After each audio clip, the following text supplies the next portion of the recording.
Good evening and अस्सलाम वालेकुम। Game set match के एक और प्रोग्राम के साथ अदील अज़हर आज आपकी खिदमत में हाजिर है। हमारे सेट में आज आपको कुछ सुना सुना सा लग रहा होगा, और इसलिए लग रहा होगा because Savera is not here today with us, और सवेरा की तबीयत कुछ नासाज है and we hope and pray that she will be back with us in the new week. बहरहाल today is the Friday, the last show of the week, and what a week we have had. क्या ज़बरदस्त हफ्ता ये रहा, यानी test cricket ने तो इसको बना दिया यादगार, और अब क्रिकेट के जितने चाहने वाले हैं उनका बस नहीं चल रहा, दिल नहीं चाह रहा कि बस बस बस ऐसे ही तीसरा टेस्ट शुरू हो जाए।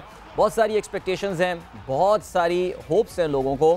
क्या पाकिस्तान ये टेस्ट मैच जीत के सीरीज़ अपने नाम कर सकता है, या फिर जैसे कि लाहौर की हिस्ट्री रही है ज़्यादातर टेस्ट मैचेस वहाँ पे ड्रॉ हुए हैं। इस हवाले से बहुत बातें होनी है। इसके अलावा आज बॉक्सिंग का भी प्रोग्राम में जिक्र होगा, दुनिया भर के और स्पोर्ट्स पे भी नज़र डालेंगे। लेकिन इस वक्त हमारे पास लाहौर के टेस्ट मैच के लिए के हवाले से एक पैकेज है, so let's watch it out. Test series को फैसला कुन बनाना है।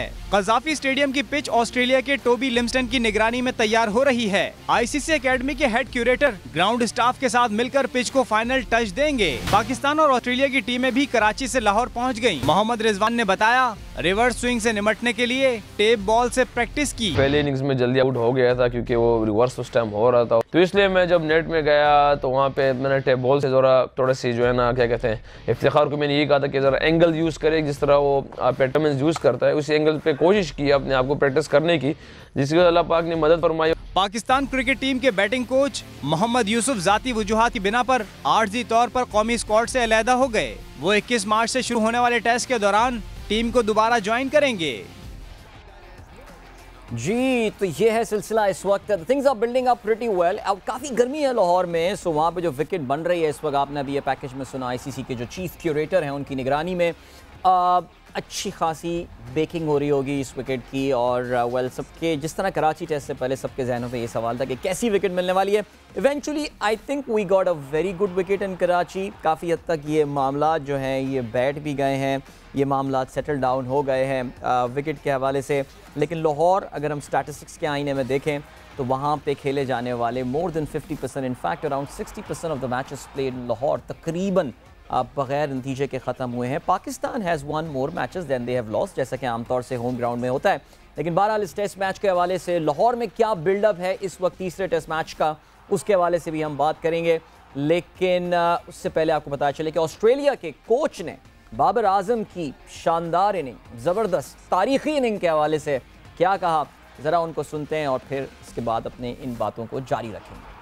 To Pakistan's credit, especially the captain Babar, an incredible innings to deny us. But what a test match. But morale is very good and positive, and we know what we need to do coming into the last test match. Just a couple of little missed opportunities in amongst that final day, but we gave ourselves a really good look at it, and that's what I'm really proud of in the guys, the way they stuck to it. The game started to accelerate just before tea. You'd see Mitchell Swepson really coming into the game, and then in the last session we were able to create some more opportunities to put Pakistan right on the back foot, but weren't able to really get the job done. मेरे ख्याल से जब तक Australian कम से कम ये current batch cricket का खेलता रहेगा, they will keep on ruing those miss chances. ये जो चांसेस उन्होंने जो कैचेस मिस किए हैं पाकिस्तान के, जैसे कि 94 के टेस्ट मैच में कराची का, जो भी आप बात कर लें, जितनी भी आप इंजमामुल हक और मुश्ताक अहमद की वो अजीम आखिरी विकेट की पार्टनरशिप की बात कर लें, इवेंचुअली आके तमाम गोट एक ही चीज़ पर रुकती है, and that is Ian Healy का वो मिस स्टंपिंग। अब यहाँ पे उस्मान ख्वाजा के उस कैच के हवाले से वो हेलमेट पहन के जो वो फील्डिंग कर रहे थे उस पर क्रिटिसिज्म भी हो रहा है, वो भी बातचीत जारी रहेगी।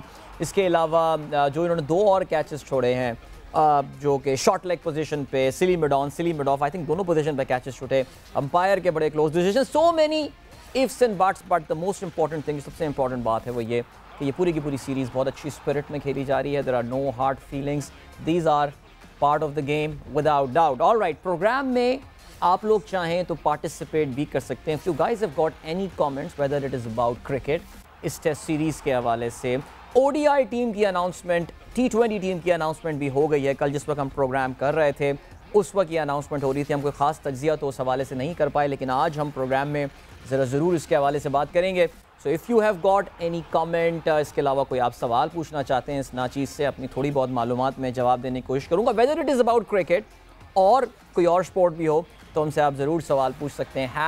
गेम सेट मैच, जो हमारे इस प्रोग्राम का नाम है, that's one word, game set match. आप उसको यूज़ करके ट्वीट कर सकते हैं। सो हम यहाँ पे आपके ट्वीट्स जो हैं वो भी चेक कर रहे हैं। इसके अलावा हमें आप फेसबुक और ट्विटर वगैरह पे फॉलो कर सकते हैं। You can see on your screen कि क्या है ये सिलसिला। तो ज़रा अभी हम बात करते हैं, थोड़ी देर में हम कोशिश करेंगे कि हमारे नुमाइंदे कदाफ़ी स्टेडियम में जो हैं कादिर, उनसे हम रब्ता करने की कोशिश करते हैं। लेकिन इस वक्त ज़रा बात कर लेते हैं पाकिस्तान की ODI और T20 टीम्स की सिलेक्शन के हवाले से। नाउ ये इस वक्त आपकी स्क्रीन पे ये टीमें आ रही हैं ऑफ कोर्स, और यू कैन सी दैट इसमें जैसे कि हम कल बात कर रहे थे, 2 खिलाड़ियों को आपने पहली बार शामिल किया है इन द स्क्वाड, जिसमें ऑफ कोर्स आसिफ आफरीदी शामिल हैं और मोहम्मद हारिस शामिल हैं। 2 खिलाड़ियों के लिए ऐसा लग रहा है कि पाकिस्तान क्रिकेट के अब दरवाजे आहिस्ता आहिस्ता बंद होना शुरू हो रहे हैं। और ये 2 खिलाड़ियों की मैं बात कर रहा हूँ, उसमें पाकिस्तान के एक साबिक कप्तान सरफराज अहमद हैं और इसके अलावा इमाद वसीम। अब इन दोनों की ज़रा हम अलग अलग बात करते हैं, और let's talk about Sarfaraz first. I think Pakistan की रिसेंट हिस्ट्री में अगर किसी प्लेयर ने लोगों को सबसे ज़्यादा डिवाइड किया है तो डेफिनेटली दैट इज़ सरफराज को टीम में होना चाहिए, नहीं होना चाहिए। ज़ाहिर इस वक्त सरफराज को टीम में रखने की वजह ये थी कि he was acting as a backup for Rizwan in test matches. लेकिन इस PSL 7 का जो पाकिस्तान क्रिकेट बोर्ड के सेलेक्टर्स के पॉइंट ऑफ व्यू से एक बड़ा एडवांटेज मिला है, वो ये कि उनको एक मोहम्मद हारिस जैसा बडिंग विकेट कीपर मिला है। कल भी मैं प्रोग्राम में ये बात कर रहा था, थोड़ा शायद जल्दी उनको टीम में लेकर आ रहे हैं, लेकिन बहरहाल सेलेक्टर्स ये समझते हैं that they should be there in the team. इसकी वजह से सरफराज की अब जगह पाकिस्तान क्रिकेट टीम में नहीं बनती है। Is it the end for Sarfaraz? It's too early to say, but let's see कि वो फाइट बैक करने में कामयाब होते हैं। यानी we know Sarfaraz is a fighter, but let's see what happens. Second is Imad Wasim. Yes, I think आज से कुछ साल पहले एक ऐसा खिलाड़ी इमाद वसीम थे जिनके बारे में कहा जाता था कि he is the future captain of Pakistan. Karachi Kings को PSL का टाइटल भी जिताया। इमाद ने एक मैच्योरिटी भी नज़र आती थी जब वो इंटरव्यूज़ देते थे, बात करते थे, and most importantly he was among the top allrounders in the world, at least अगर हम लिमिटेड ओवर्स क्रिकेट की बात करें। लेकिन फिर उनका सितारा भी कुछ गुरूब होना शुरू हुआ। इमाद का कहना यह है कि जी मेरे साथ ज़्यादती हो रही है, मुझे बताया भी नहीं गया, मुझे वो वजह भी नहीं बताई गई जिसकी वजह से मुझे टीम से ड्रॉप कर दिया गया। आज आपने अखबारात में ये खबर बार पढ़ी होगी। एक ज़माने में पाकिस्तान टीम का अहम तरीन हिस्सा होते थे, बल्कि कहना पड़ेगा कि लिमिटेड ओवर्स में पाकिस्तान क्रिकेट की जो एक रिसर्जेंस हुई अंडर सरफराज, उसका बहुत इंपॉर्टेंट पिलर इमाद हुआ करते थे। अटैकिंग बॉलिंग उनसे करवाया करते थे, विकेट नहीं निकालते तो रन ज़रूर रोक लिया करते थे। बट ऐसा लग रहा है कि हमारे सेलेक्टर्स जो हैं they have also started looking beyond Imad Wasim now. एक तो कराची किंग्स की कप्तानी भी उनके हाथों से गई इस PSL में। ठीक है जी, बाबर आजम पाकिस्तान के कप्तान हैं, ब्ला ब्ला व्हाट नॉट। कारकर्दगी में बहरहाल कराची किंग्स में फ़र्क आया कप्तानी के चेंज के बाद, लेकिन अब ऐसा लग रहा है कि पाकिस्तान क्रिकेट टीम में भी जो है वो इमाद को जगह बनाने में मुश्किल होगी। सो इमाद के फैंस के लिए this was a sad news. अब yes, a number of allrounders we have seen जो हमें नज़र आए हैं पाकिस्तान सुपर लीग से जगह बनाते हुए, बट बहरहाल इमाद के पास अभी भी टाइम है। The time is on his side. Sarfaraz के मुकाबले में इमाद के पास अभी भी कुछ साल हैं कि वो मज़ीद अपनी क्रिकेट खेल सकते हैं। So you never know, he may make a comeback to the team. एक और खिलाड़ी जिनको हम एक्सपेक्ट कर रहे थे कि पाकिस्तान के कम से कम ODI स्क्वाड का तो हिस्सा होंगे, दैट वाज शान मसूद। शान मसूद की अगर हम बात करें, ज़ाहिर है आई थिंक उन्होंने अपने पूरे के पूरे जो बैटिंग के, बल्कि मैं कहूँगा अपने पूरे करियर को एक नया रूप दिया, एक रीइंकारनेशन उनके करियर की हुई है। Because he was drop from the Pakistan team, he had a lot of time. वो पाकिस्तान से बाहर गए, private coaches, top elite coaches की खिदमत उन्होंने हासिल की, अपनी बैटिंग टेक्निक चेंज की, और उसके बाद हमने देखा कि शान मसूद का जो एक बिल्कुल डिफरेंट हमें रूप नज़र आया है। चाहे वो पाकिस्तान सुपर लीग हो या फिर वो पाकिस्तान का जो लिस्ट A टूर्नामेंट जिसको पाकिस्तान कप हम कहते हैं, Shan Masood has been in supreme touch. इस पाकिस्तान सुपर लीग में थोड़े अरसे के लिए वो टॉप स्कोरर भी रहे, स्पेशली जो टूर्नामेंट का पहला लेग था, जो कराची लेग था ख़ास तौर से। शान वॉज जिसे कहते हैं ना कि बिल्कुल he was feeling at home in Karachi. खेल मुल्तान के लिए रहे थे। उनकी कुछ इनिंग्स के खूबसूरत लम्हात आप इस वक्त स्क्रीन पर भी देख सकते हैं। But unfortunately what happened with Shan is that he has failed to make the cut in Pakistan's ODI team. और थोड़े से शान के मैं I was just going through, हमारी टीम बैठ के हम लोग शान के थोड़े से स्टैट्स देख रहे थे इन रीसेंट टाइम्स में, बल्कि आपके साथ हम अगर शेयर भी करें। मैं सिर्फ कायदे आज़म ट्रॉफ़ी की चलें वो तो मैं बात कर ही नहीं रहा, बिकॉज ज़ाहिर है ये एक डिस्कशन अपनी जगह था कि शान क्या पाकिस्तान की प्लेइंग 11 में आ सकते थे या नहीं। बहरहाल अब्दुल्ला शफीक और इमाम ने जो अब कारकर्दगी दिखा दी है तो शान के लिए, इनफैक्ट हमने पहले टेस्ट के बाद ये बात बोल दी थी कि this series is over for शान नाउ। आई डोंट थिंक इसमें इमाम की दोनों इनिंग्स में फेलियर के बाद अब उसके बावजूद उनको ड्रॉप नहीं किया जाएगा, बिकॉज उन्होंने पिछले टेस्ट में, पिंडी टेस्ट में डेड ट्रैक था जो भी था, सेंचुरियाँ उन्होंने बना दी हैं। अब वो ड्रॉप होते हुए टीम से नज़र नहीं आ रहे हैं फ़िलहाल आने वाले चंद टेस्ट मैचों में। मैं इस सीरीज़ की बात नहीं कर रहा, उसके बियॉन्ड भी बात कर रहा हूँ।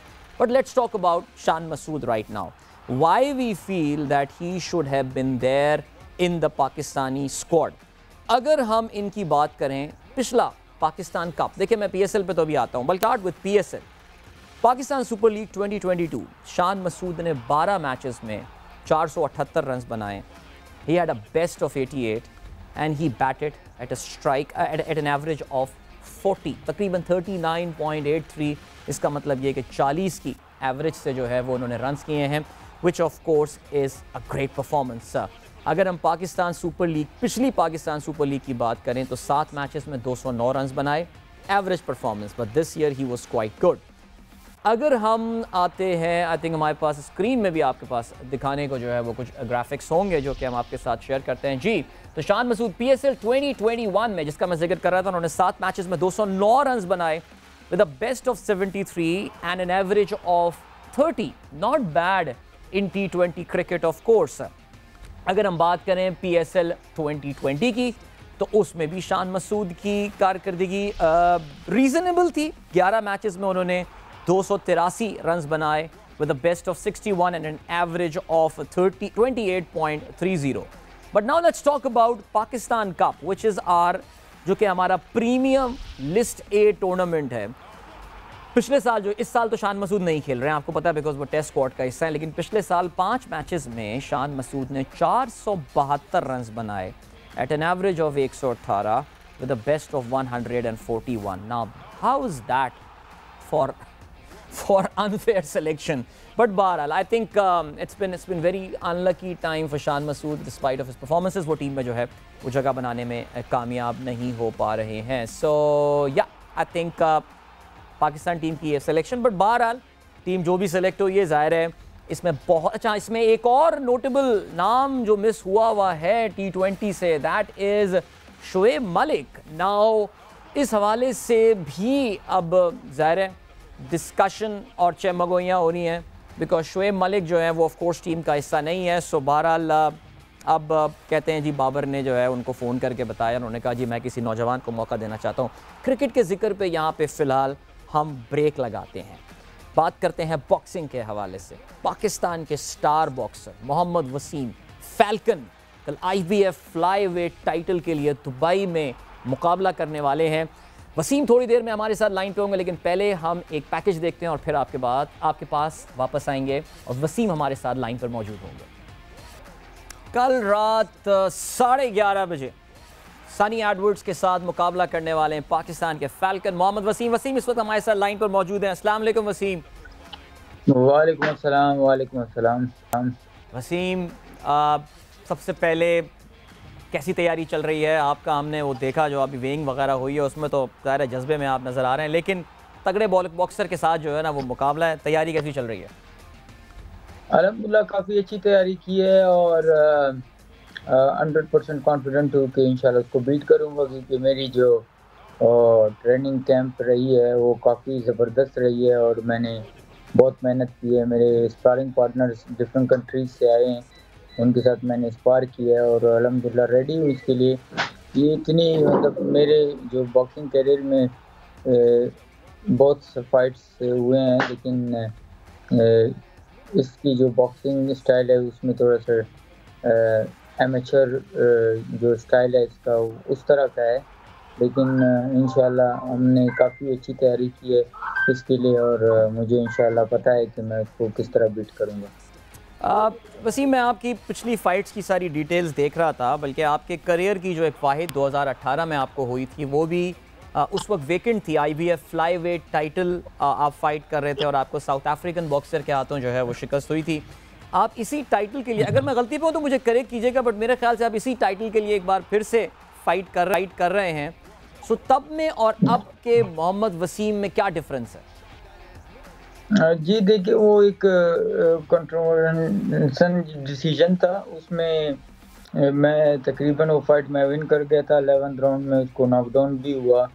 और उस टाइम में 2018 में काफ़ी इश्यूज थे प्रमोशन के, मैनेजमेंट के, और जो जिस कंपनी के साथ था मैं, जापान और कोरिया GVA कंपनी थी, एक कोई प्रमोशन थी उनके साथ, तो उनके साथ मेरे काफ़ी मसले चले। लेकिन सिंह जैसी मैंने मतरानी के साथ फाइट की, अफ्रीकन के साथ, उसके बाद फिर मैं काफ़ी अच्छे हाथों में आया। मतलब वन ऑफ द बेस्ट जो मैनेजमेंट कंपनी है दुनिया की, वो MTK ग्लोबल, उसको मैंने साइन किया। अब रिसेंटली जो दुनिया की सबसे बड़ी प्रमोशन बॉक्सिंग कंपनी है प्रोबेलम, उसको मैंने अभी साइन किया है 6 फाइट्स। तो वो दुनिया की जो बड़ी जो कंपनियां हैं, इन्होंने मुझे इसलिए तो लिया नहीं है कि मतलब कोई टैलेंट नहीं है तो, या मेरी बॉक्सिंग करियर ख़त्म है, तो उन्होंने इसलिए मुझे लिया है। उनको पता है कि ये इसको स्ट्रेट अवे अभी वर्ल्ड टाइटल देंगे। और लास्ट फाइट में WBC सिल्वर वो जीता, world boxing WBA world boxing organisation association में नंबर 1 हुआ। तो अभी अल्हम्दुलिल्लाह WBA में भी नंबर 1 हूँ, WBC में भी हूँ, और रिंग मैगजीन में भी मेरा नाम है। तो ये IBF का फाइट भी कर रहा हूँ, वन ऑफ द बेस्ट जो फाइटर है IBF का चैम्पियन सीनियर वुड्स, इसके साथ। तो मेरे लिए तो बहुत बड़ी फाइट है, मेरी कंट्री के लिए, मेरे फैमिली के लिए। और इंशाल्लाह मेहनत इतनी की है कि मतलब किसी एंगल से नहीं लगता कि इससे ये फाइट हारूं, और जो है ये फाइट, ये बेल्ट भी मुझसे लेके जाए। तो 100% कॉन्फिडेंट हूँ, ट्रेनिंग भी की है, बाकी सब कुछ अल्लाह ही करता है।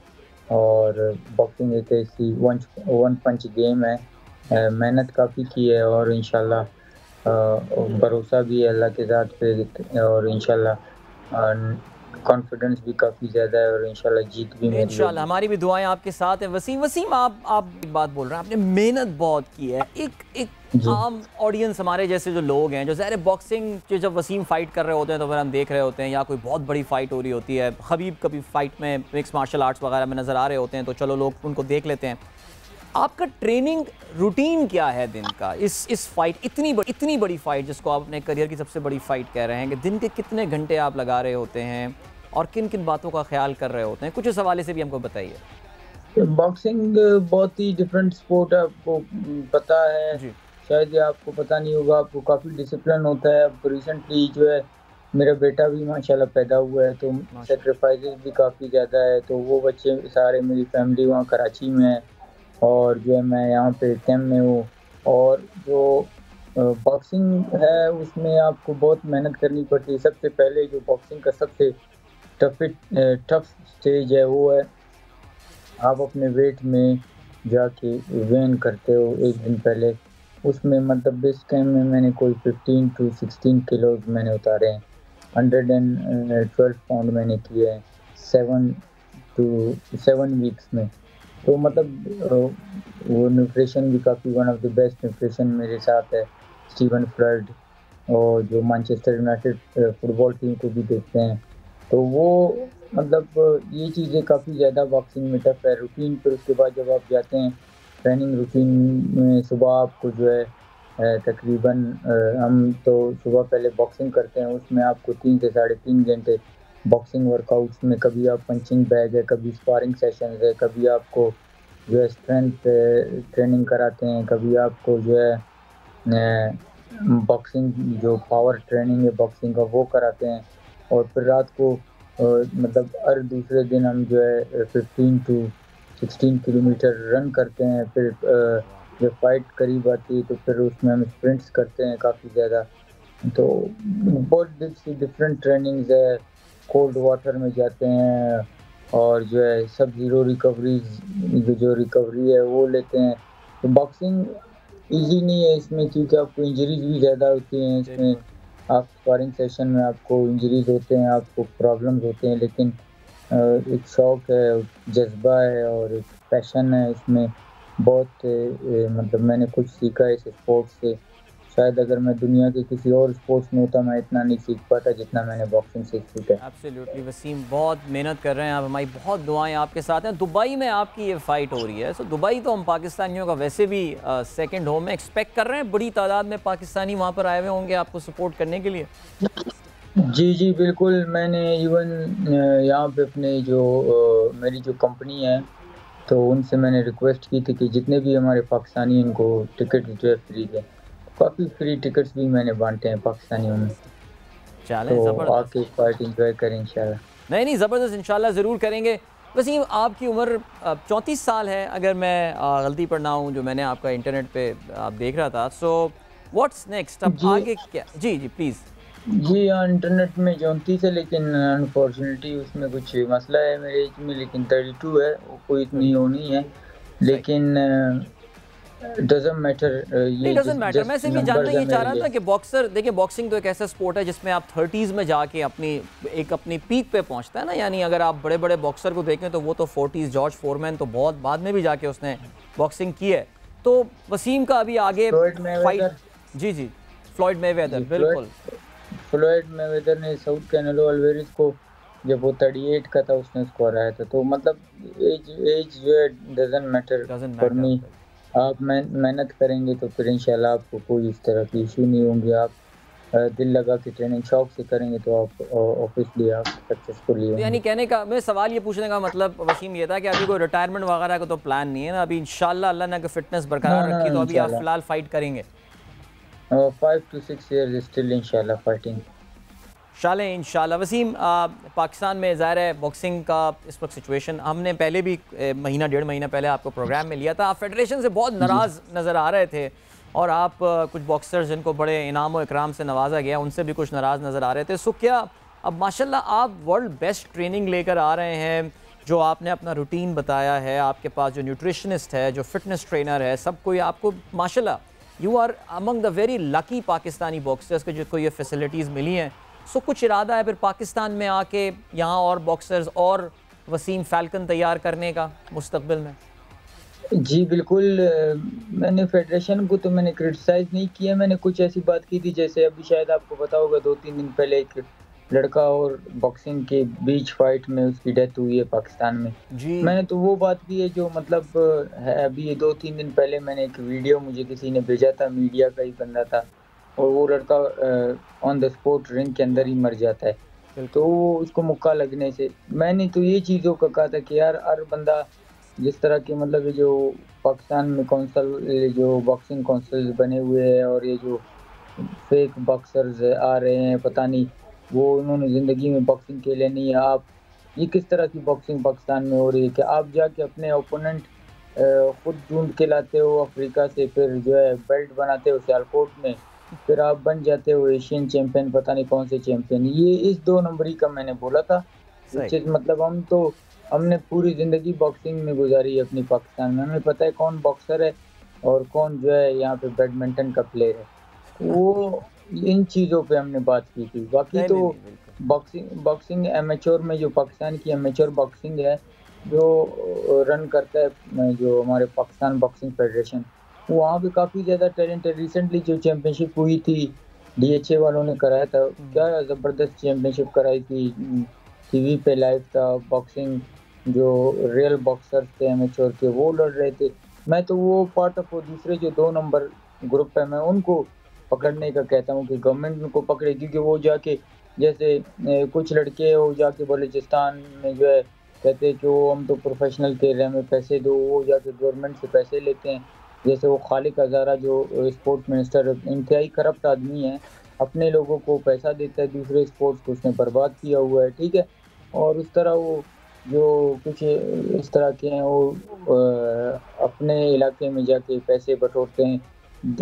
जस्ट इस चीज़ के लिए मैंने बोला था। बाकी तो हर किसी का अपना काम है, हर किसी का अपना। मैंने तो रियल बॉक्सिंग को सपोर्ट करना है। मैंने अपने मैनेजमेंट से अपने प्रमोशन से बात की है, अभी हम जिम बना रहे हैं वहाँ पर इंशाल्लाह पाकिस्तान में। हम वहाँ पे लड़कों को, अपने बच्चों को, अपने यंग टैलेंट को, जो रियल बॉक्सर्स है उनको हम ज़रूर सपोर्ट करेंगे। कराची में बना रहे हैं जिम आप ये वसीम, कराची में बन रहा है ये जिम? इंशाल्लाह उम्मीद यही है कि कराची में और एक इस्लामाबाद में बना ले, यही है इंशाल्लाह, बात चल रही है। ये मेरी इतनी बड़ी फाइट थी तो फिर इसमें उन्होंने इतना इंटरेस्ट नहीं लिया, क्योंकि उन्होंने कहा था कि उन्होंने ये मुझे ये कहा कि पहले आप ये बड़ी फाइट करें, इसके बाद इंशाल्लाह मैं आपको प्रॉपर। वसीम बहुत बहुत शुक्रिया आपके टाइम का, हमारी बहुत सारी दुआएं, नेक ख्वाहिशात, नेक तमन्नाएं आपके साथ हैं। अल्लाह ताला आपने जो मेहनत की है अल्लाह ताला आपको उसके मुताबिक कामयाबी दे, आमीन सुम्मा आमीन, और बहुत बहुत शुक्रिया। Thank you so much. ये भी आपको लें वसीम के तमाम फैंस को कि उनकी फ़ाइट कल पाकिस्तान के निजी स्पोर्ट्स चैनल पे लाइव दिखाई जाएगी, तो रात 11 बजे आप तैयार होकर बैठ जाएं। वैसे भी सैटरडे नाइट है, सो फिर सही है जी, वीकेंड है, इस फाइट को देखें, एंजॉय करें और वसीम को इंशाल्लाह जीतते हुए देखें और उनकी कामयाबी के लिए भी दुआ करें। बहुत बड़ा स्टार है पाकिस्तान का, एंड आई रियली होप माशाल्लाह he is doing well as well. अब हम एक बार फिर से ज़रा गद्दाफ़ी स्टेडियम लाहौर का जिक्र करते हैं। हमारे नुमाइंदे अब्दुल कादिर ख्वाजा हमारे साथ वहाँ पर मौजूद हैं, ज़रा उनसे हम लेटेस्ट अपडेट लेते हैं। अस्सलाम वालेकुम कादिर। वालेकुम अस्सलाम। अरे ये तो स्टूडियो में मौजूद है, मैं तो समझ रहा था कि आप कहीं बैकग्राउंड में हमें नेशनल स्टेडियम कह रहा हूँ, गद्दाफ़ी स्टेडियम नज़र आ रहा होगा, उसकी खूबसूरत सुर्ख ईंटों वाली बिल्डिंग। लेकिन बहरहाल स्टेडियम तो होकर आगे होंगे। कादिर भाई ज़रा बताइए ना अपडेट। पहले तो ये बताएं कि सुना है कि पिंडी के मैचेस जो हैं वो भी लाहौर शिफ्ट हो गए हैं, आई थिंक इसकी कॉन्फर्मेशन आ गई है, आप भी अगर कंफर्म कर दें ये बात। देखिए, हम अपने नाजरीन को 3 दिन पहले ही बता चुके हैं कि इम्कानात हैं लाहौर में शिफ्ट होने का। अभी तक जो है वो इस तरह का कोई फैसला पाकिस्तान क्रिकेट बोर्ड और क्रिकेट ऑस्ट्रेलिया की जानिब से नहीं किया गया। मेरी अभी जो है वो तर्जमान पाकिस्तान क्रिकेट बोर्ड से बात हुई है, तो चूँकि दोपहर में जो है वो वज़ीर दाखिला शेख रशीद की जानिब से ये कहा गया था कि लाहौर में शिफ्ट हो जाएंगे मैचेस और लाहौर में खेले जाएंगे। जो बकिया 3 ODIs हैं और 1 T20 मैच है वो लाहौर में खेला जाएगा। लेकिन अभी पाकिस्तान क्रिकेट बोर्ड ने इस तरह का कोई फैसला नहीं किया और हुकूमत की जानिब से क्योंकि एडवाइजरी आई है और उस पर पाकिस्तान क्रिकेट बोर्ड ने लेटर लिखा है क्रिकेट ऑस्ट्रेलिया को, जो कि बड़ा इंपॉर्टेंट है क्रिकेट ऑस्ट्रेलिया की रजामंदी। और अभी जो है वो इस तरह का कोई उनकी तरफ से जवाब नहीं आया। मतवक्के हैं 2 रोज़ तक मतवक्के है ये तमाम तर फैसला जो है वो हक़ाइक़ तमाम तर जो है वो सामने आ जाएंगे नाजरीन के लिए।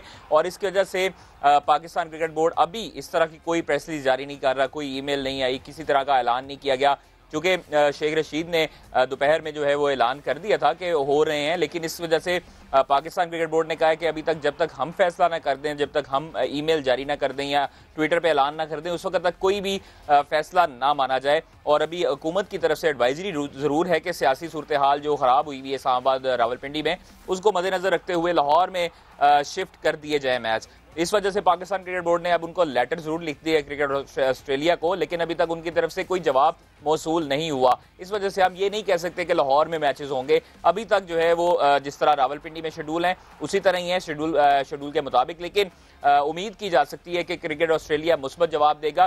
क्रिकेट ऑस्ट्रेलिया की तरफ से ज़राए ने हमें बताया कि कोई मुस्बत जवाब जो है वो अभी तक मौसूल नहीं हो रहा, लेकिन पाकिस्तान क्रिकेट बोर्ड कोशा है कि उनको रजामंद करने में जो है उनको राज़ी कर लेगा और तमाम तर जो सीरीज़ है वाइट बॉल सीरीज़ वो लाहौर शिफ्ट हो जाएगी।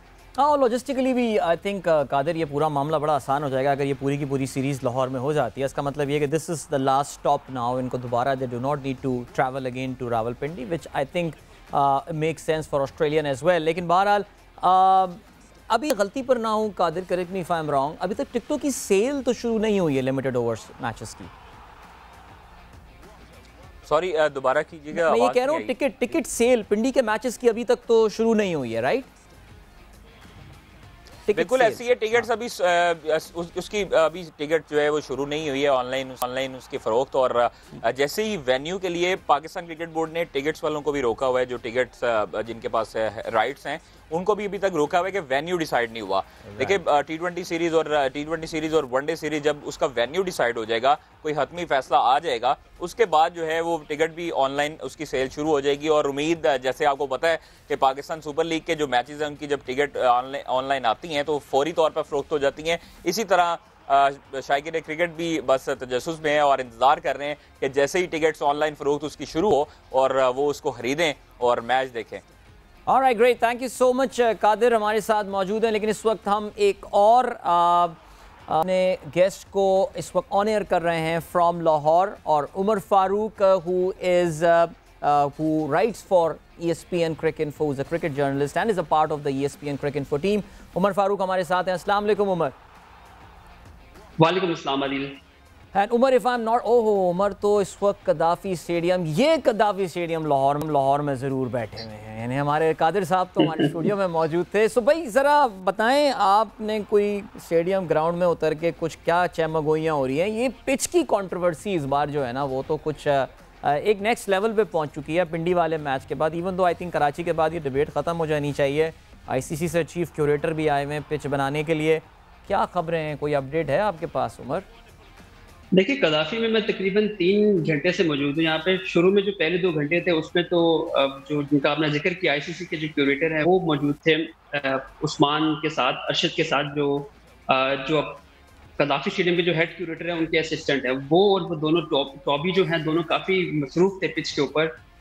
हैवी रोल लिया जा रहा था, कुछ मेजरमेंट्स लिए जा रहे थे, और जो पिच है नॉर्मली देखा गया, अभी तो कवर कर दिए पूरी की पूरी पिच उन्होंने, लेकिन जो मिडल ऑफ द पिच है वो बिल्कुल ग्रीन नजर आ रही थी, और जो साइडें जो हैं जहाँ पे आप बैट्समैन खड़ा होता है अपना स्टांस लेता है, वो जगह जो है वो टोटली वाइट नजर आ रही है। तो कोशिश की जा रही है बल्कि पहले टेस्ट मैच से कोशिश की जा रही थी कि टर्निंग ट्रैक बनाया जाए, जो कि अनफॉर्चुनेटली ना कराची में बन पाया ना ही पिंडी में बन पाया। तो अब सारा का सारा रिलाई किया जा रहा है ICC के क्यूरेटर पे कि वो बना पाएंगे टर्निंग ट्रैक पाकिस्तान के लिए।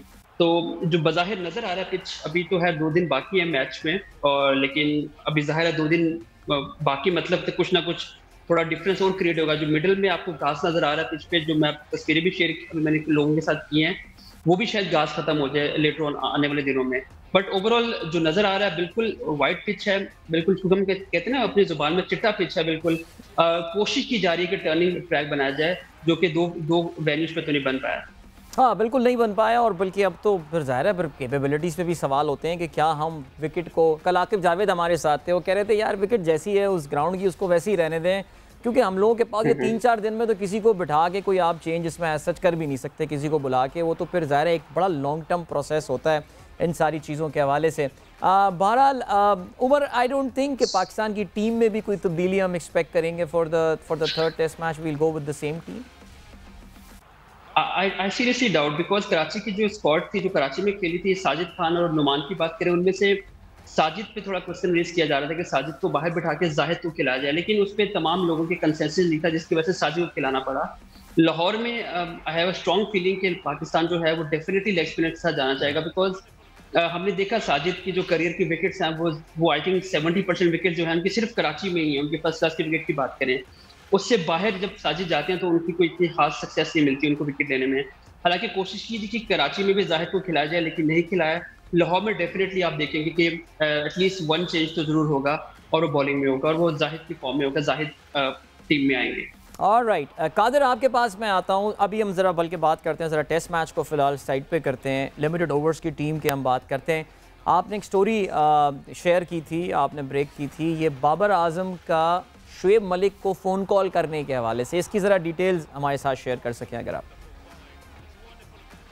देखिए, T20 स्क्वाड में शुएब मलिक को इस मरतबा फिर ड्रॉप किया गया है, और बाबर आजम चूँकि इससे पहले जो सीरीज़ हुई है जब पाकिस्तान टीम वर्ल्ड कप से गई थी बांग्लादेश में, तो वहाँ पर जो है उस वक्त भी उन्होंने खुद रिक्वेस्ट की थी बाबर आजम को कि नए जो यंग टैलेंट है उसको चांस दिया जाए। बाबर की बड़ी अच्छी बात है कि वो अपने सीनियर्स को साथ लेकर चलता है और उनसे मुशावरत भी करता है, ऑन ग्राउंड भी ऑफ ग्राउंड भी।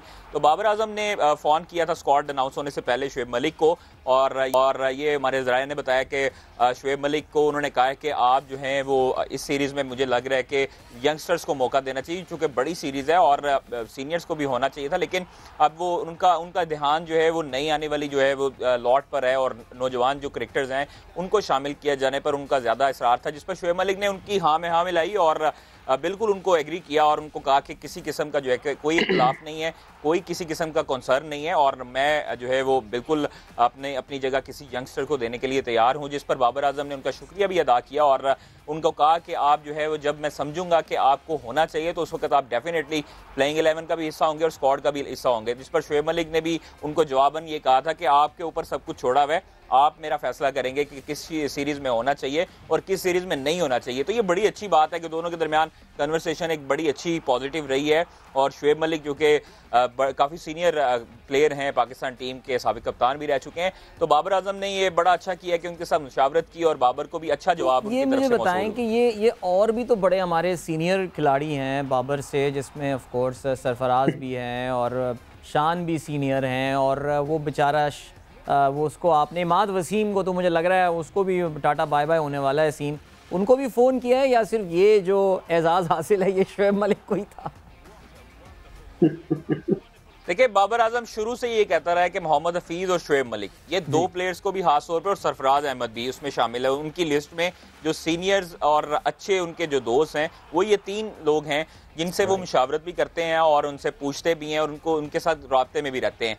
तो मोहम्मद हफीज जो कि रिटायर हो चुके हैं, सरफराज अहमद जो है वो वैसे ही अभी थोड़ा से ऑफ कलर हैं, तो अभी शुएब मलिक से उनका ये राब्ता हुआ है। अभी सरफराज से उन्होंने बात नहीं की किसी किस्म की, और शुएब मलिक से राब्ता हुआ है। इमाद वसीम को चूंकि PSL में भी उनकी खातिर कारकर्दगी नहीं थी, इस वजह से उनको भी रेस्ट करवाया गया। हाँ, वो पता है असल में होता ये ना कि कादर पर अब खातिर ख्वाह कारकर्दगी ज़ाहिर है हैदर की भी नहीं थी, लेकिन उसको आपने टीम में लिया। बट बहरहाल मैं उमर आपकी तरफ आता हूँ। उमर, लिमिटेड ओवर्स की टीम अनाउंस हुई है ऑफ कोर्स, और नेचुरली जब भी टीम अनाउंस होती है it's just like you can never satisfy everyone with the team selection. However ये बात तो बनती है, आई थिंक शान मसूद को ODIs ना खिलाना, इस तरह की तो बात आई थिंक की जाएगी, हैदर को टीम में रख लेना।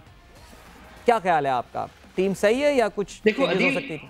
देखिए अदील, देखिए team there is no right there is no wrong answer वाली बात है। आपका जो स्क्वाड था, आपको याद होगा against West Indies ODI squad announce हुआ था पिछले साल, जो कि सीरीज नहीं हो पाई थी कोविड की वजह से। एक आउटब्रेक हुआ था वेस्ट इंडीज की टीम में और उनको फिर सीरीज कैंसिल करनी पड़ी थी और वो चले गए थे। देखिए, इस स्क्वाड में कोई खातिर खास चेंज नहीं की गई। आप जो कंपैरिजन कर रहे हैं हैदर अली का, आप शान से कंपैरिजन कर रहे हैं, ये जब आप किसी को टीम में लाने की बात करते हैं तो आपको ये भी देखना होता है कि किस जगह पे लाया जाए। ये भी बड़ा इंपॉर्टेंट पॉइंट है। यस, हमें पता है कि यार फला लड़का परफॉर्म कर रहा है, जमान परफॉर्म कर रहा है, इसको फौरन टीम में ले आओ।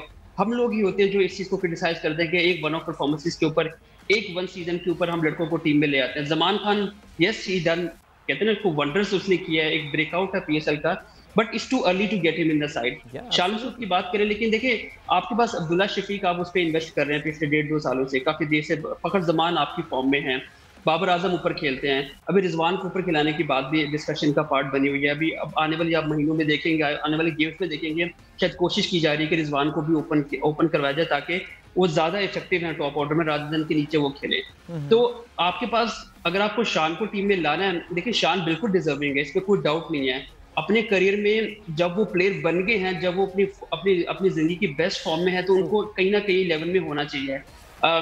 जाहिर है इमाम पीछे थे ऑलरेडी, उनके आगे शान को बाद में टीम में लाया गया टेस्ट स्क्वाड में, तो इमाम को खिला लिया उन्होंने, इमाम ने रन्स भी कर दिए।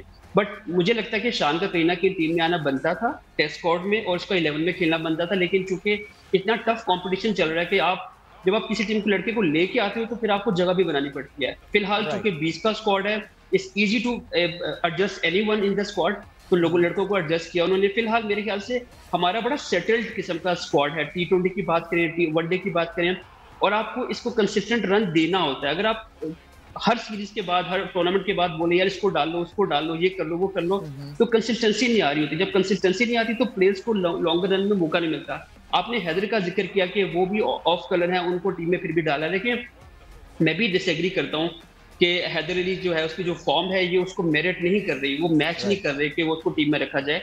बट अगेन देखिए, आपने इन्वेस्ट किया हुआ है, आपने यंगस्टर पे जब आप इन्वेस्ट करते हो तो उनको एक लंबी गो देते हो ताकि उनको इतना मौका दिया जाए ताकि बाद में जब उसको आप उसको या वो सेटल हो जाता है या वो टीम से बाहर हो जाता है। बड़ा बुरा उनका सीजन चल रहा है। इवन पाकिस्तान कप की बात करें, PSL की बात करें, PSL में उनको टॉप ऑर्डर में खिलाया गया, मिडिल में खिलाया गया, उनको हर जगह मौका दिया गया, लेकिन वो कर नहीं पाए जो हम सब उनसे एक्सपेक्ट कर रहे थे। बट देखिए, चूंकि कंसिस्टेंट रहना था सिलेक्शन कमेटी को, जो स्क्वाड अनाउंस हुआ था अगेंस्ट न्यूजीलैंड वनडे सीरीज नहीं हो पाई, against West Indies series one day की नहीं हो पाई, तो आपको कंसिस्टेंट रहना पड़ा। अगर आप किसी को बगैर खिलाए बाहर कर देते तो हम लोग बैठ के ही टीवी पे या यूट्यूब पे या सोशल मीडिया पे क्रिटिसाइज कर रहे होते कि यार वो आपने अनचेंज स्क्वाड आपने देखे तो 17 लड़के हुए हैं जो रिटेन किए गए हैं, सिर्फ 2 लड़के नहीं डाले गए, हारिस को डाला गया है और अफरीदी को डाला गया, आसिफ अफरीदी को डाला गया, और आसिफ को भी टीम में इससे डाला गया कि नवाज जो है उनकी जो पाँव की इंजरी है वो भी 100% फिट नहीं है। तो आपको मिडिल ऑर्डर में जब इमाद वसीम आपके पास नहीं तो आपको मिडिल ऑर्डर में एक लेफ्ट आर्म स्पिनर तो चाहिए आपको,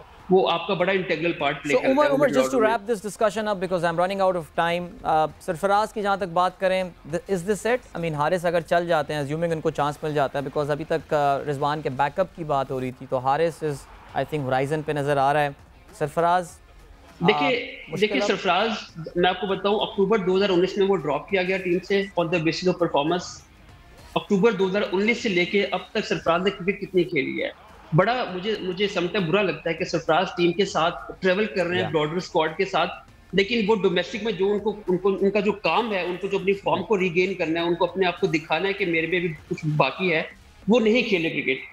बेसिकली 2 साल की क्रिकेट उन्होंने मिस किया ना, वो इंटरनेशनल टीम में खेल रहे हैं, साथ ट्रेवल जरूर कर रहे हैं, वो कभी इधर ले जाते हैं बैग उठा के, कभी उधर ले जाते हैं बैगेज उठा के, तो ये बड़ा अनफॉर्चुनेट है सरफराज के साथ। सरफराज को डोमेस्टिक में जाना है, ये जो पाकिस्तान कप हो रहा है ये मिस अपॉर्चुनिटी है, पिछला पाकिस्तान कप भी मिस किया उन्होंने, पर्सनल क्रिकेट में मिस की उन्होंने, तो बड़ा अनफॉर्चुनेट है उनके लिए। देखिए इस end of road for Sarfaraz, I think Umar we need to Umar, thank you so much Umar, because we are running out of time. Umar, thank you so much. Qadir, thank you so much. अच्छा, हुज़ैफ़ा हमारे साथ इस वक्त मौजूद हैं और squash के हवाले से इनके पास कोई अपडेट है, तो Huzaifa over to you. Karachi open squash championship की सेमीफाइनल्स ख़त्म हो चुके हैं और अब फाइनल के हमें 4 कंटेस्टेंट 2 वुमेन और 2 मेंस कैटेगरी के मिल चुके हैं। इस वक्त जो है वो वुमेन कैटेगरी के फाइनल में क्वालिफाई किया है। इजिप्ट की नूर हमारे साथ मौजूद हैं, इनसे पूछते हैं कि इनका एक्सपीरियंस कैसा रहा, और पहली दफ़ा कराची है। Noor, you qualified for the final, you will have competition against the Hong Kong opponent, so how excited you are about the final and how is the experience coming over here? My experience coming over here is so good, to be honest. Karachi has been so lucky to me because I reached the finals. And what I'm planning to do tomorrow with the Chan, we haven't played since 2017 at the British. We were still juniors. So I'm just going to talk with my coaches and trying to put a plan. You have been here for a tournament. How is the arrangement for the tournament, and you are thinking of coming again here for a short tournament? Actually, the tournament has been arranged really well. I like the fact that there are a lot of interviews and there are a lot of cameras and the live streaming and everything, and actually the auditioners that out there, they are so good. They keep supporting you, and the children who come and watch us and motivate us, they are so good. जी बिल्कुल, नूर हमारे साथ मौजूद थी जो यहाँ के tournament के इंतजामात से भी काफ़ी सेटिस्फाइड है। उनका कहना है कि यहाँ एक अच्छा टूर्नामेंट हुआ और उम्मीद करती हैं कि आने वाले वक्त में कराची और पाकिस्तान के अंदर इस तरह के स्क्वॉश के मज़ीद इवेंट्स होंगे ताकि इस तरह के मज़ीद प्लेयर्स भी बाहर से यहाँ पर आएँ और स्क्वॉश के मैचेस खेलें। जी thank you so much Huzaifa, and this is it for today's edition of game set match. Weekend हमारा ब्रेक होगा, इंशाल्लाह मंडे को एक बार फिर से आपकी खिदमत में हाजिर होंगे जब तीसरे टेस्ट मैच का आगाज़ भी गद्दाफ़ी स्टेडियम लाहौर में हो चुका होगा। Thank you so much for watching. Inshallah catch you on Monday. Till then, goodbye and Allah Hafiz.